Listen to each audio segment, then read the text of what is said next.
Hello, everybody. It's Lisa Greenfield with Truth in Hand, and we've made it back. My favorite tag team partner, we've got. Hi, Lisa. Hi, everybody. It's Mike, your Astro Daddy here, and it has been such a long time. I missed everyone, Lisa. I know, technical difficulties. How ironic that during Mercury retrograde, we actually got the technical after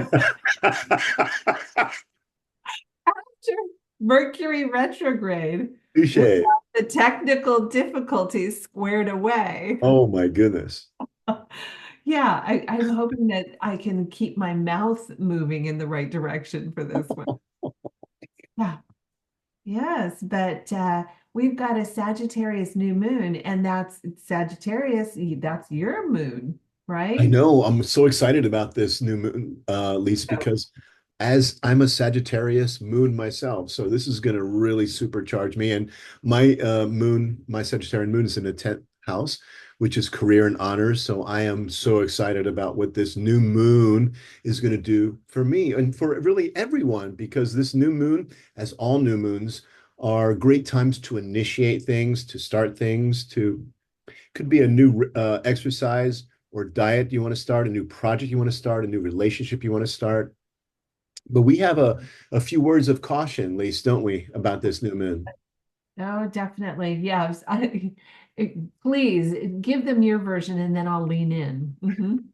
Well, okay. So, as everyone knows, you want to initiate stuff on new moons, but as you also know, we have a Mercury retrograde right now. So, we never really want to kick off things during a Mercury retrograde because sometimes with that Mercury retrograde energy, our wires get crossed and the initiative that we set out on sometimes really doesn't end up being what we want it to be. Mhm.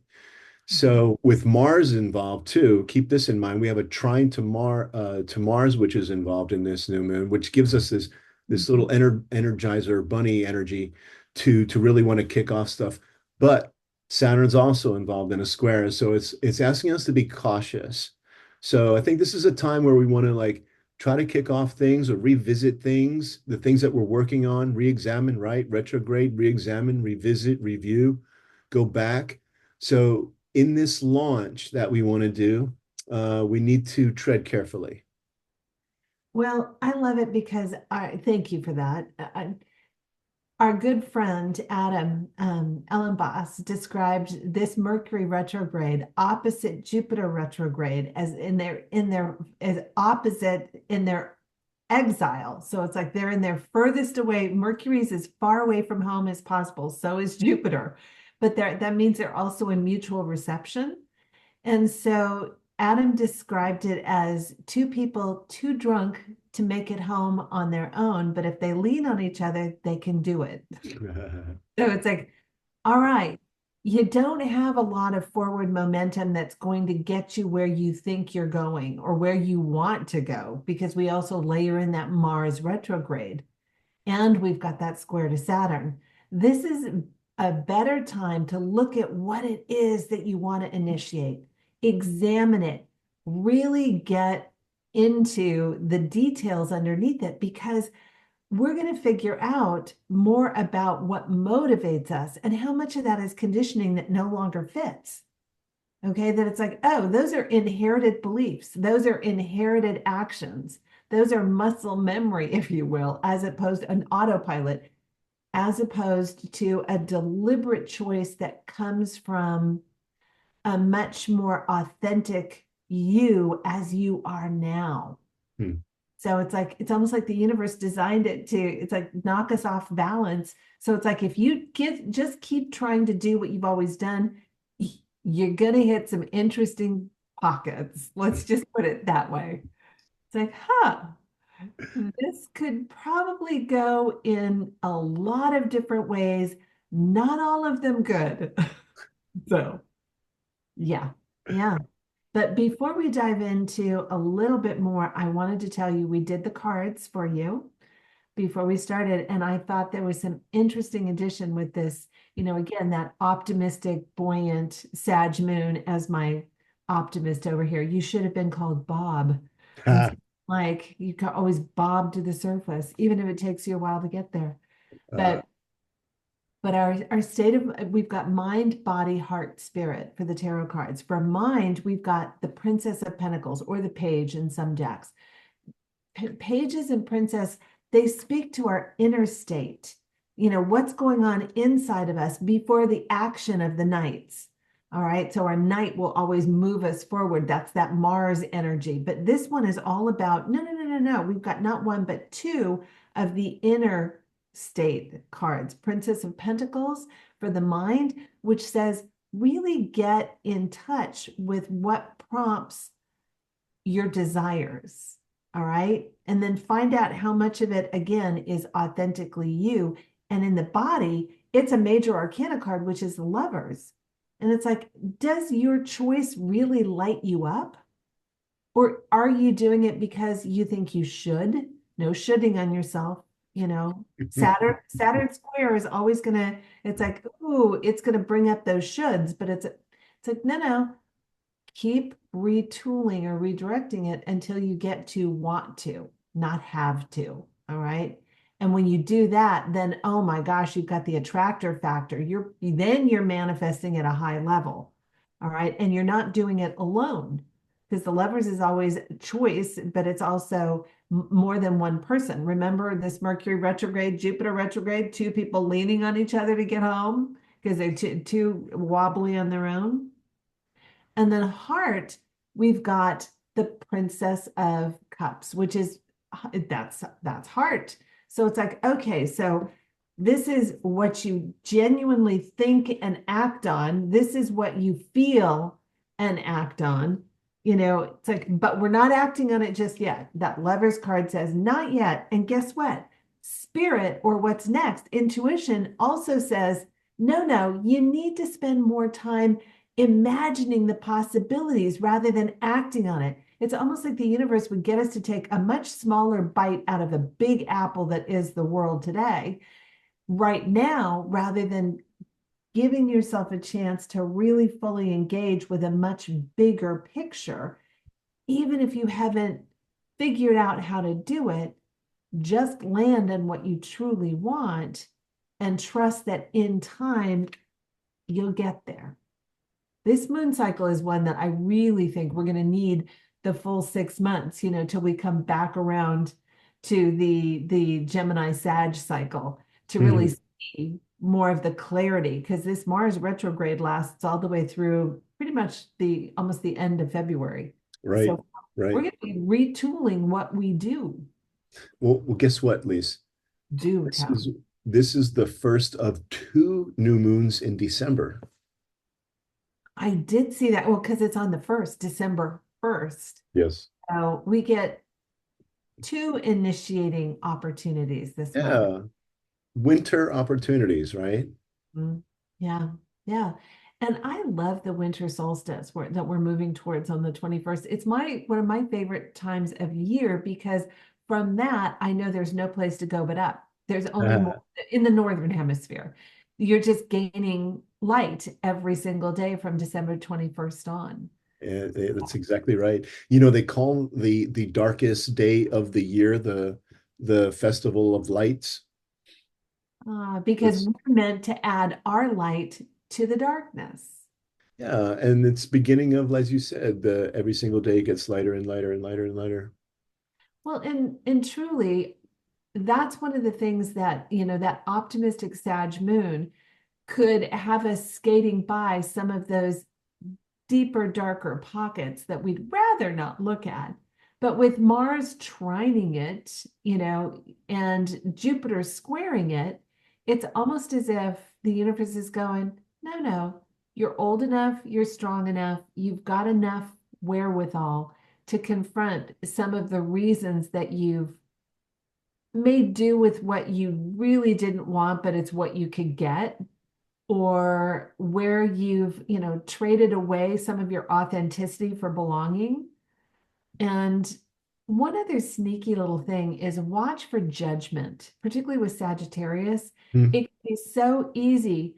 Judging is a way of reinforcing your right to see it and feel it and act on it in the way that you do. Hmm. We are meant to have our judgment about what works for us. It's when we then invade somebody else's territory and decide it means the same thing for them that we're off balance. That it's like, no, no, you don't need to justify. Whatever works for you works for you. You then have to integrate it into the world in a way that engages other people rather than separates you. Because right now, particularly with all the Pisces, Saturn is still in Pisces, Neptune is still in Pisces.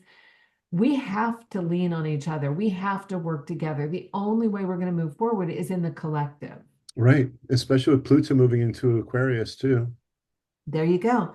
Yeah. Again, power to the people and its individual groups. Yeah. Also, as the days progress, there's a number of really interesting aspects that are going to take place throughout that week.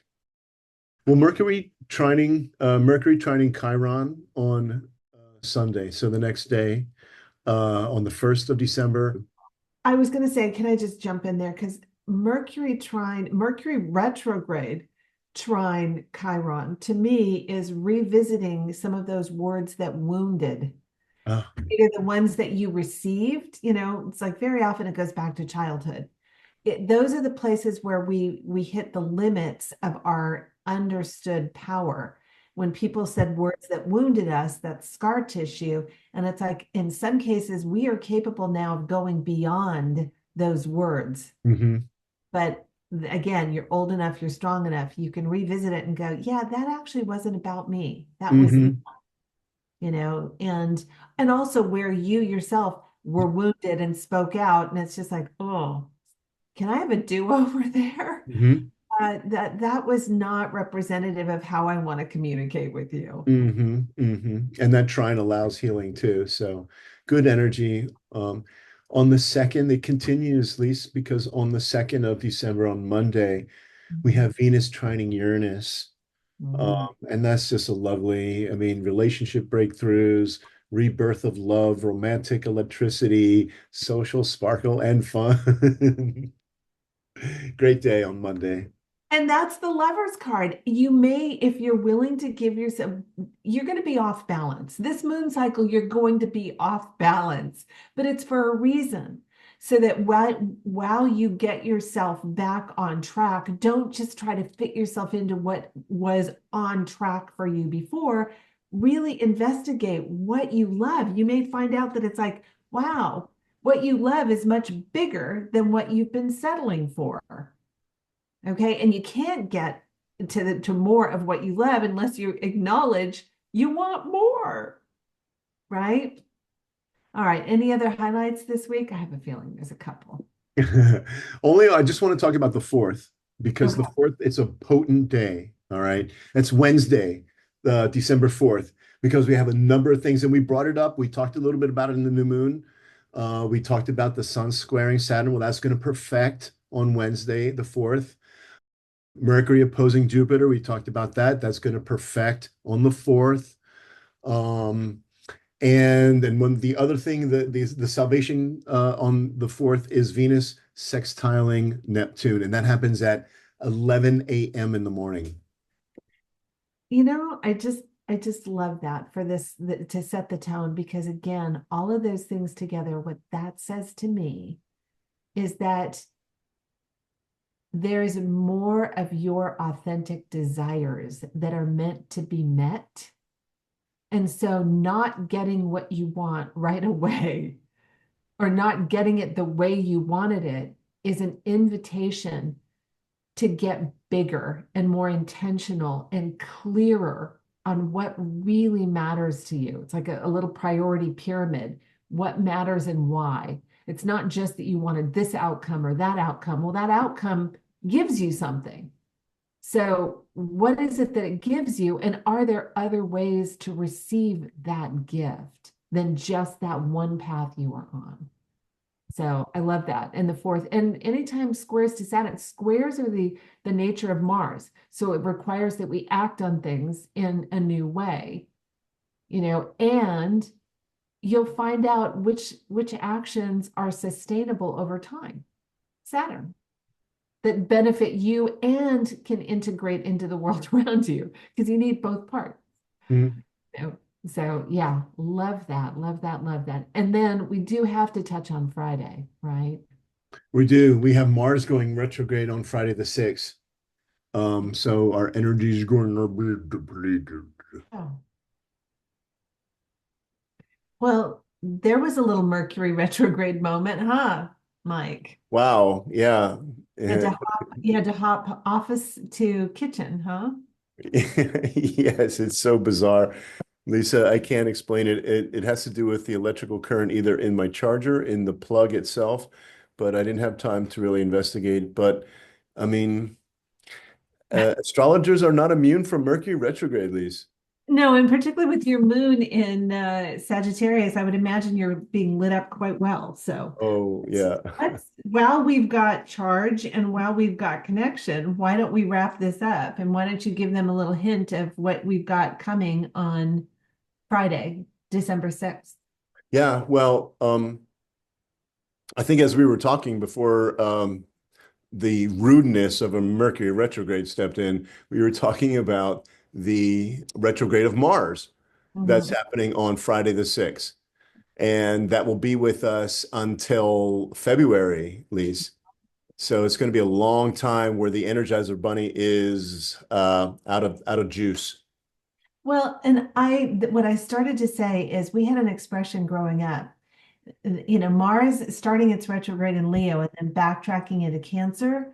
This is one of those where I always think of that phrase, your eyes were bigger than your stomach.